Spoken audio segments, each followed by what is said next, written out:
अध्याय 31 मकड़ियों को जलाना। फैंग हिंग ने अस्थायी रूप से फ्लेमथ्रोअर को जमीन पर रखा और पूछा, तैयार हो? लियाओ बुफान ने फैंग हिंग की ओर अंगूठा दिखाया।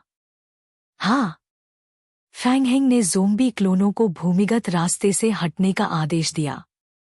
फिर वह सावधानी से 5 कदम आगे बढ़ा और अपने बैग से एक छोटा पत्थर निकाला। स्रा। फैंग हिंग ने पत्थर को रास्ते के अंत की ओर फेंक दिया। पट। डाडा डाडा। पत्थर जमीन पर गिरा और कई आवाजें हुईं। 1 second, 2 second. Crack crack. 3 second बाद रास्ते के अंदर से दीवार पर कुछ रगड़ने की आवाज आई। फैंग हिंग मुड़ा और दौड़ने लगा। उसने जमीन पर पड़ा फ्लेमथ्रोअर उठाया, उसे कंधे पर रखा और रास्ते के सामने निशाना साध लिया। Crack crack crack. आवाज तेजी से नजदीक आने लगी। लियाओ बुफान की आंखें रास्ते के प्रवेश द्वार पर गड़ी थीं और उसके चेहरे से पसीना बहने लगा। यह इतनी बड़ी हलचल कैसे हो गई? इस रास्ते में कितनी मकड़ी ज़ोंबी हैं? उसने चिंतित होकर सोचा। लियाओ बुफान का दिल तेजी से धड़कने लगा। पहली मकड़ी ज़ोंबी मोड़ से निकली और उनकी नजरों में आई। वह बाईं दीवार के साथ तेजी से उनकी ओर बढ़ रही थी। वह 30 मीटर की दूरी को एक पल में पार कर रही थी। लियाओ बुफान का चेहरा सफेद हो गया और उसने चिल्लाया, फैंग हिंग। फैंग हिंग हिला नहीं। उसकी नजरें कोने पर जमी हुई थी। वहां से कई ज़ोंबी मकड़ियां दीवारों पर पागल होकर चढ़ रही थी। वे इतनी ज्यादा थी और इतनी तेजी से आगे बढ़ रही थी कि उन्होंने रास्ते को अवरुद्ध करने वाले कई लकड़ी के फ्रेमों को भी गिरा दिया। बस थोड़ी और देर। फैंग हिंग ने अपनी तर्जनी ट्रिगर पर रखी। वह अपनी धड़कन की आवाज सुन सकता था। वह जितनी ज्यादा हो सके उतनी मकड़ी ज़ोंबियों को मारना चाहता था। एक बड़ी संख्या में मकड़ी ज़ोंबियां कोने से बाहर निकली। पहली मकड़ी ज़ोंबी ने पहले ही इंसानी मांस की गंध पकड़ ली थी। उसके मुड़े हुए अंगों ने दीवार पर जोर लगाया और उसका पूरा शरीर जमीन से तेजी से उठा। अस्सा।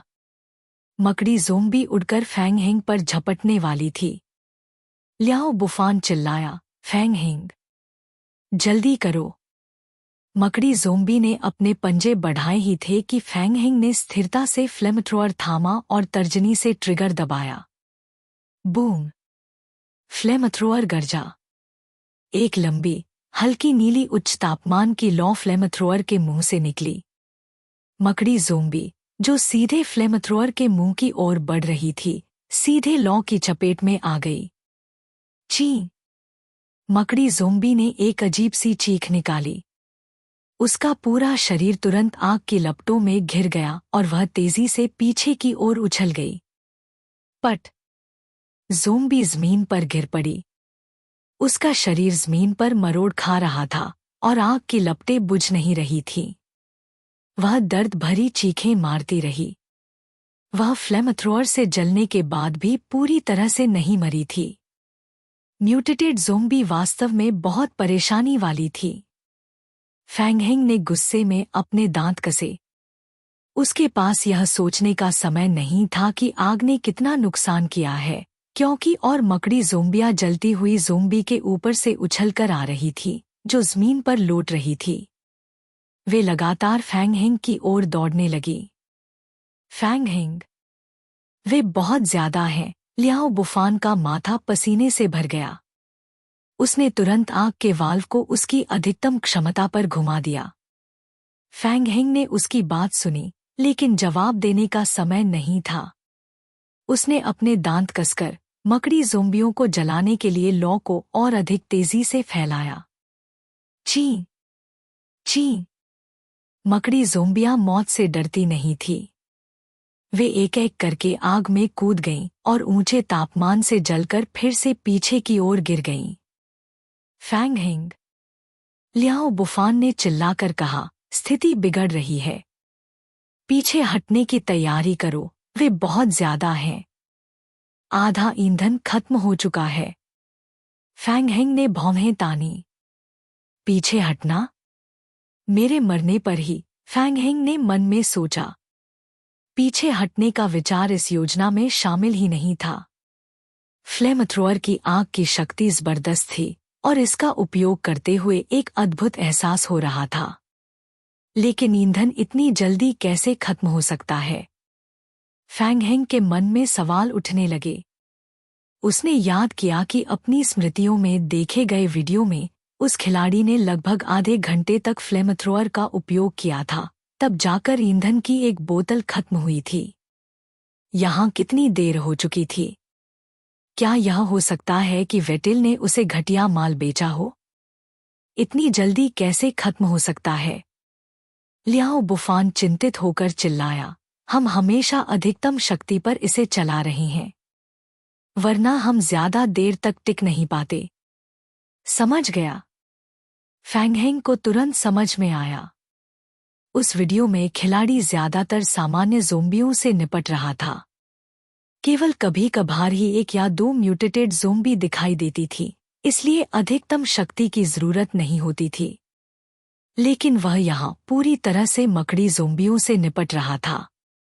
फैंग हेंग थोड़ा और समय लेना चाहता था, लेकिन कोई और रास्ता नहीं था।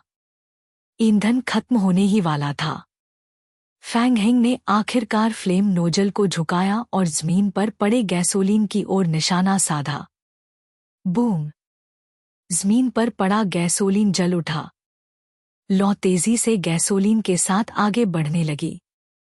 रास्ते के कोने पर जो लकड़ी के फ्रेम लगे थे, वे भी तुरंत आग की चपेट में आ गए और तेजी से जलने लगे। जलते हुए लकड़ी के फ्रेमों ने थोड़े समय में एक आग की दीवार बना दी। मकड़ी ज़ोंबियां आग से बेहद डरती थी।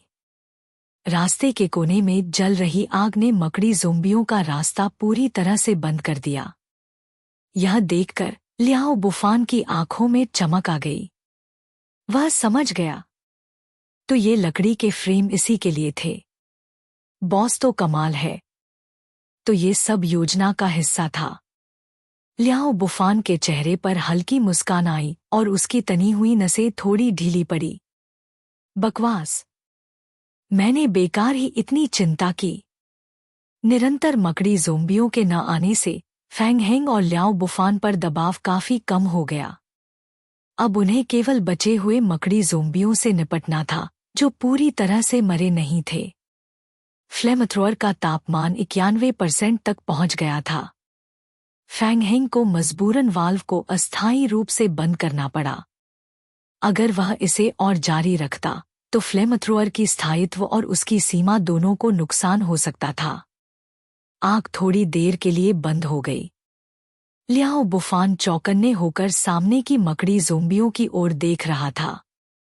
चारों ओर से मकड़ी ज़ोंबियों की चीखें आ रही थी और हवा में सड़ी और जली हुई मांस की गंध फैल गई थी।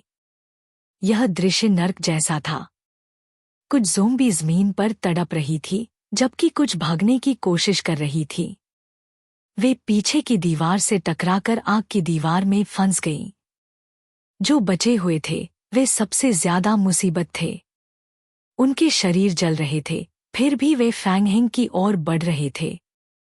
बूम!